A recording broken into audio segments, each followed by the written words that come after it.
business. Some positive feedback off of the last video, so thanks for that, guys.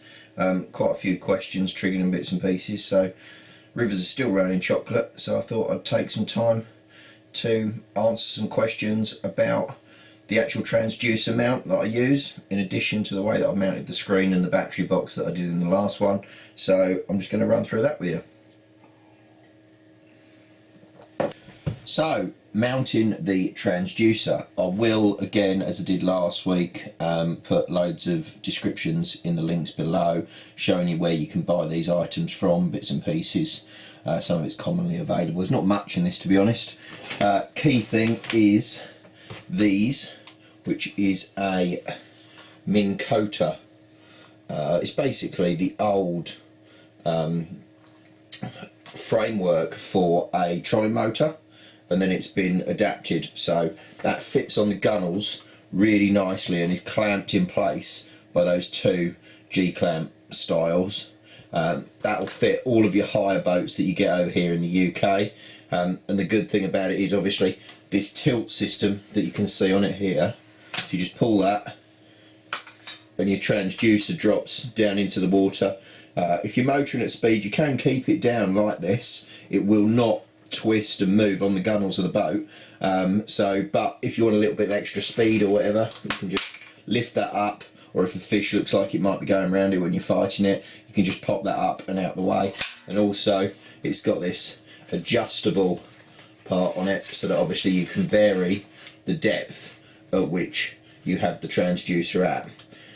And on the bottom end of this, ready made, nice. You can see I've screwed a couple of holes in it to make my life easier. That is where we will mount the transducer onto, so it's nice and firmly mounted. Right, let's get on with the mounting procedure. So all I need here, battery drill, screwdrivers to finish it off at the end, some cable ties to cable tie up the shaft, and then obviously transducer of choice.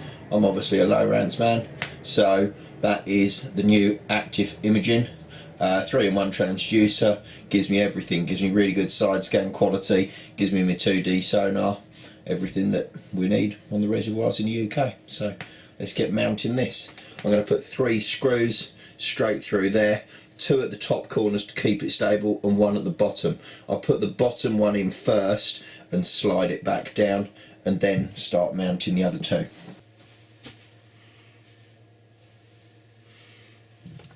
So that's a slightly longer one that I'm putting in at the bottom of the block there. Just going to put that in, hold my cable out the way.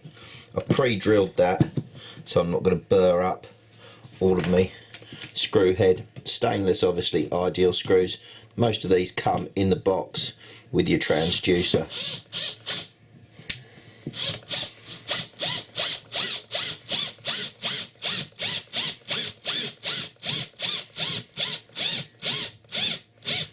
Just nipping that up, not going to go mad on it at the moment, and then I just want to get so that I've got my others lined up into the holes. Get my other 2, they're slightly shorter, those ones, again good stubby ones.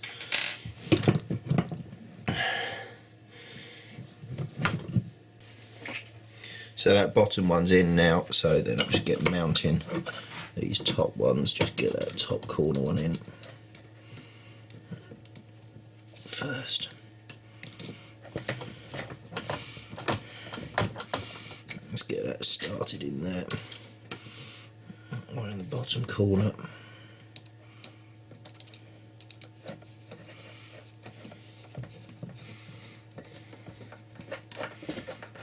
Right, they're in. So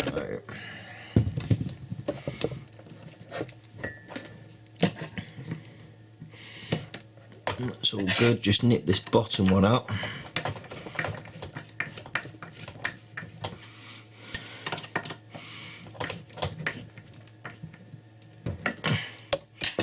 Not the perfect screwdriver size, I know, for all you serious boys. Let's get that bottom one in.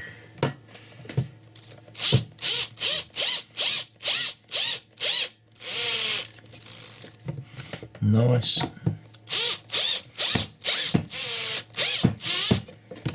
Don't want to round that head off, so I'm going to go back to the handy method. Right, so the head is on now, all mounted how we want it to be. So what I'm going to do now is I'm going to run a line of cable ties just up here, probably 3 cable ties. Crucial thing to remember when you're doing this is snip them back as hard as you can with a pair of side cutters, and then I just like to trim them up with a filleting knife as well. And there's nothing worse with these than getting your braid hooked round it, whether it's in the car or whether it's on the boat. It's just a pain. It'll weaken your braid, you get a little nick, and if you lose a fish because of that, you know, it's just a needless fish loss. So keep those really tight back. You can also just put a little bit of electrical tape over the front of them as well. That just smooths it, prevents anything catching on it. So I'll get on with those.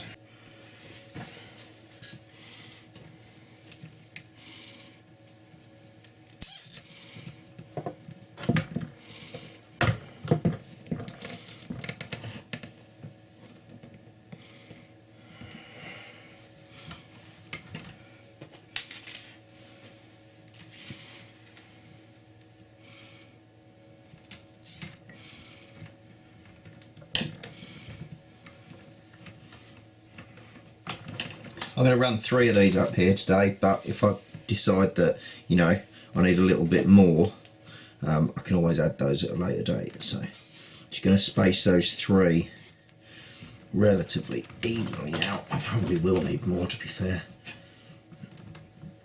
Just keep it all nice and neat.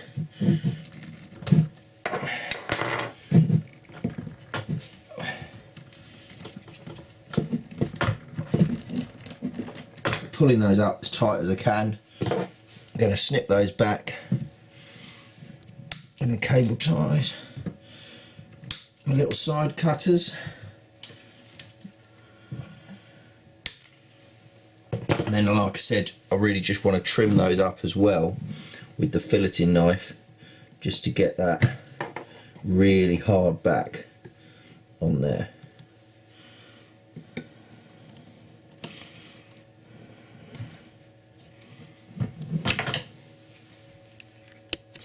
So you can see that that's really smooth. There's nothing I'm going to catch on there that's sharp. That, if you wanted to, you could just put a lighter over it to take any of your other areas off. That one possibly. No, it's still pretty good. I might just run that over just to take anything off of there, so it's absolutely perfect. Okay, so that section of it's all done. One thing you'll find really irritating on the boat is if you have loads of cable hanging about in the bottom of the boat. So what I'm going to do with this end section, I need a short section, or a short part of it, to go obviously into the battery box and the finder screen. So I'm going to probably leave like 1 metre of cable there. I'm going to also leave a little loop just where it goes, but then I'm going to neatly coil this and cable tie it, so that then once I've neatly cable tied that together, I can just literally drop that over that post and it's out of the way. It's not in the bottom of the boat, it's not hanging in the water, then it's just nice and neat and easy. And if I need more at a later date, I can just snip the cable ties, extend it out wherever I need to, job done.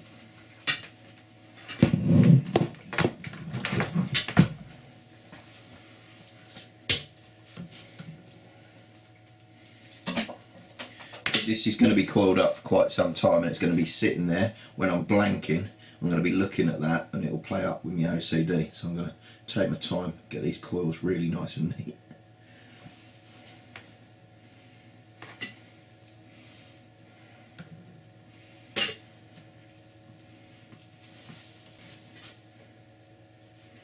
Okay, so last cable tie going on now. That's nice and neat, so I'm going to be happy with that. What I am doing with this is, again, I'm facing all of my cable ties onto the inside, so they're on the inside of the coil, that part that could catch any braid or line. You know what it's like, you get out on the res, you get an overrun on your bait caster and you're trying to unpick it, the line's flying everywhere, and as you're spooling it back on, it's always going to get caught on something. It's just a pain in the rear end. So they're all nice and tight. Again, just going to snip those off close as we can. That one's not very close at all. So I've cut all of those off, get the filleting knife back out, just take those right down so they're nice and close. Take your time here, you don't want to go and stick the knife through one of the cables. That could be an expensive mistake. Right, they're all nice and neat, that's done. Left myself a tail end there, again, so that I can just plug that straight into the transducer. So, that's on there like that. Cables neatly out of the way. Transducer plug straight into the back of the box that we did last week. And again, you can just adapt this. You can use the screw on the side so that you can move the post up and down, but also you're going to want to twist it so that that orientates right. So depending on how you mount that on your boat, you can either put it directly over the back of the boat to the side of the higher engine. So remember, then you get in your right hand view and your left hand view. If you put it straight over the side of the boat and then you twist it like that and you're drifting, remember you're going to be seeing in front of yourself and behind yourself. So think about the orientation of that transducer, where it's sitting in the water whilst you're fishing. Yeah, important, otherwise you'll be reading the screen, casting at fish that aren't there because you haven't thought about the placement of your transducer. Again, links will be in the section below. Hopefully it was a useful video for you guys, and I'll keep trying to do a few bits until the river conditions improve. Thanks for watching, guys.